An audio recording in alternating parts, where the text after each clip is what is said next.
This is KGW News at Sunrise. It's official. Ketanji Brown Jackson will be the first black woman in American history to join the Supreme Court. We spoke to Oregonians on what this appointment means to them. And Portland City Council elections just around the corner. 11 people are running just for Joanne Hardesty's seat. The biggest topics being discussed, of course, the city's housing crisis and crime. You're going to hear from two candidates running against her on those issues coming up.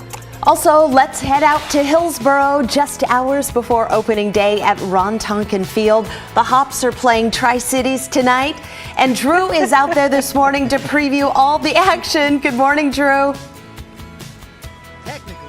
Technically, we are 13 and a half hours ahead of first pitch tonight. One of the advantages of being here this early, you get the first seat, or I guess it's really the second seat, because believe it or not, somebody beat me to the punch this morning. How about that? Hey, Barley, check out the mascot, who I consider to be, by the way, the best mascot in minor league baseball. So Barley is here, I am here, and we are expecting the president and general manager of the Hillsboro Hops to join us here in just a few minutes as we get ready for opening night of baseball in Hillsboro. Hops taking on the Tri-City Dust Devils. A whole morning full of baseball goodness, guys, coming our way.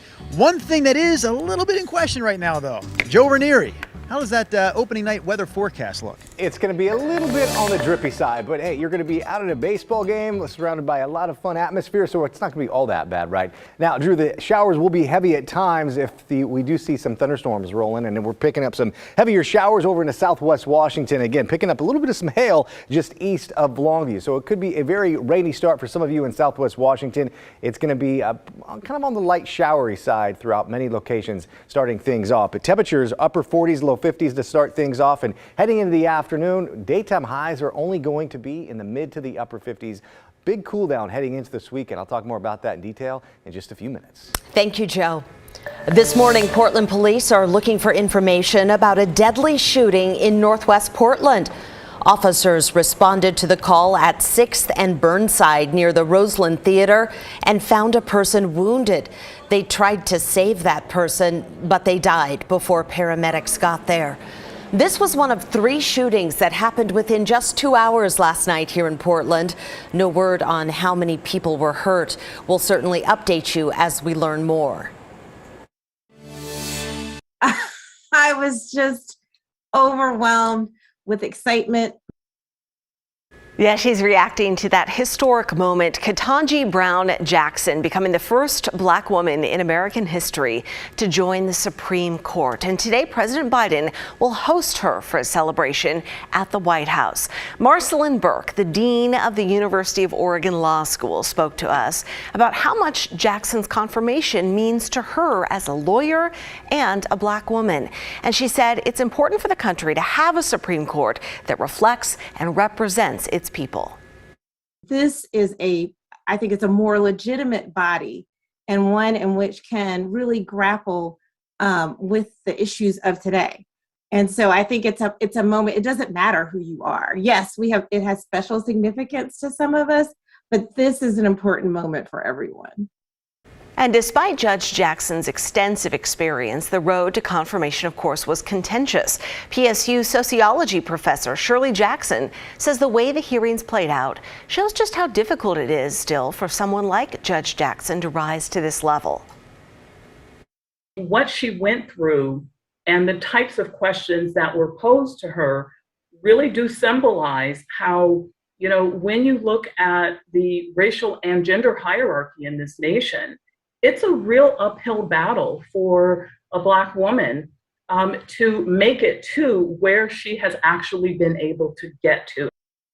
All but 3 Republican senators, Susan Collins, Mitt Romney, and Lisa Murkowski, opposed the nomination. Judge Jackson will be sworn in this summer after Justice Stephen Breyer, who she once clerked for, steps down.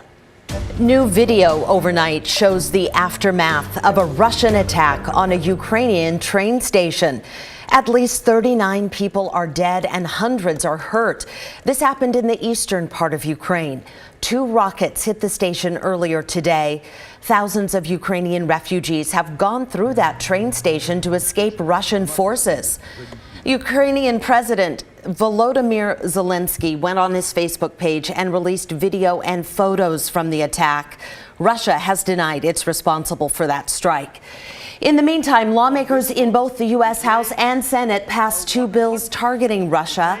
They allow the U.S. to impose new tariffs and would cut off normal trade relations with Russia and Belarus.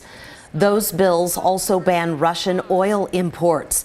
The measures now head to President Biden for his signature. All right, let's get to a few more quick Friday morning headlines, because the search for that snowboarder, Ryan Mather, who went missing at Mount Hood Meadows, is on hold. The Hood River County Sheriff saying weather today is going to make conditions much too dangerous for search teams. Going forward, Meadows Ski Patrol will continue to look for Mather. The 30-year-old from Aloha went snowboarding alone Tuesday. His car was found in the Meadows parking lot. He was last known to have been in the Heather Canyon area. Friends and family of Amara Marluke are holding a vigil this weekend on the Portland State campus to remember the student shot and killed earlier this week. That vigil is happening at the Smith Memorial Student Union tomorrow from 4 to 6 o'clock. The address is there on your screen.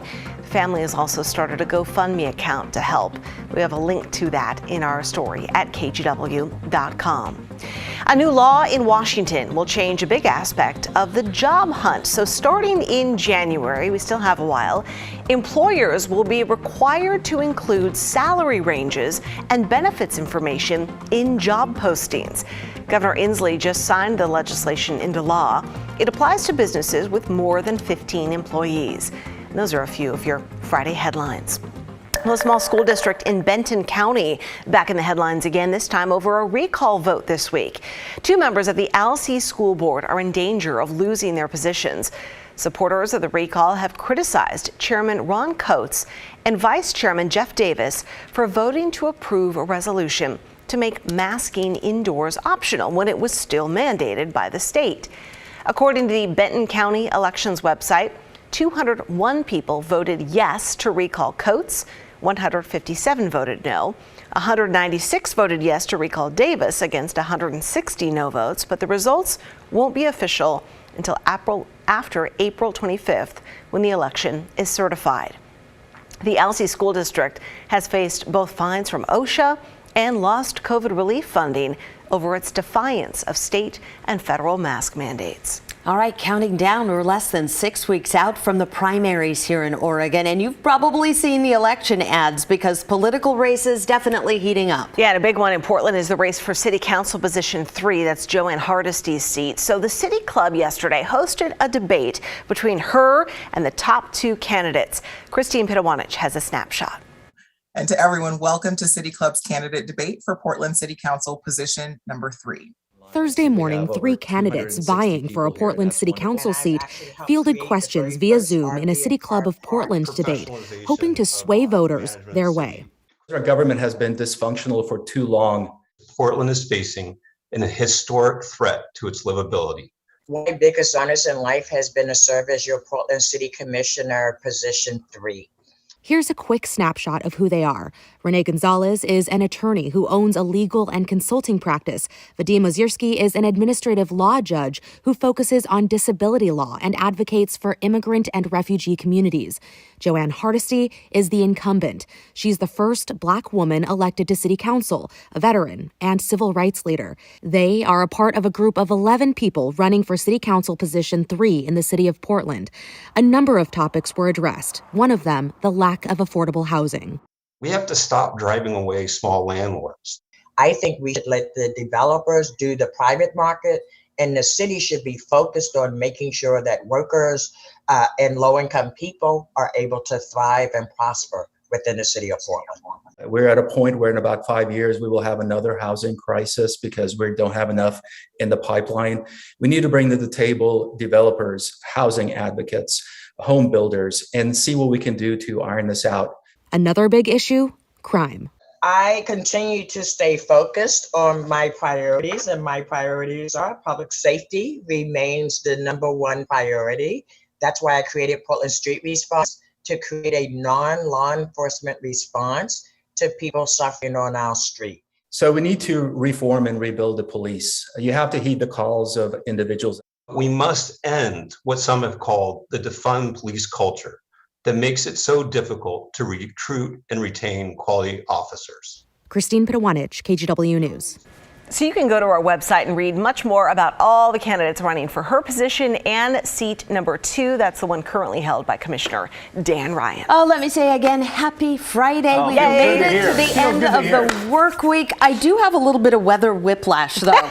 I mean, yesterday, summer, today, rain. And later this weekend, winter. The West Hills, you guys, come Sunday morning, could be looking at a little bit of a light accumulation out there. But yeah, it's definitely going to be cool and showery. Temperature of 51 degrees out the door this morning. And our temperatures are really going to be struggling to warm up over the next couple of days. Picking up some heavier cells just east of Portland into parts of southwest Washington. We'll zoom in a little bit. It was moving in near Longview. Now I'll step out of the way. It's moving in towards North Bonneville, picking up a little bit of some heavy downpours and some hail as well. And that's basically going to be the trend heading in throughout the later part of the morning and into the afternoon. So if you're going to be out and about, you'll be seeing some sunshine, some showers, and some heavy downpours with some of these thunderstorms rolling in. So we'll put futurecast into motion. You can kind of see a little bit of some unstable there out there. You can see little spotty showers just south of Portland by lunchtime, and then they'll pick up some heavier cells moving in later on today. But right around sunset, we'll start to see a little bit of some drier weather, but still there will be showers in the forecast a good part of the weekend at times.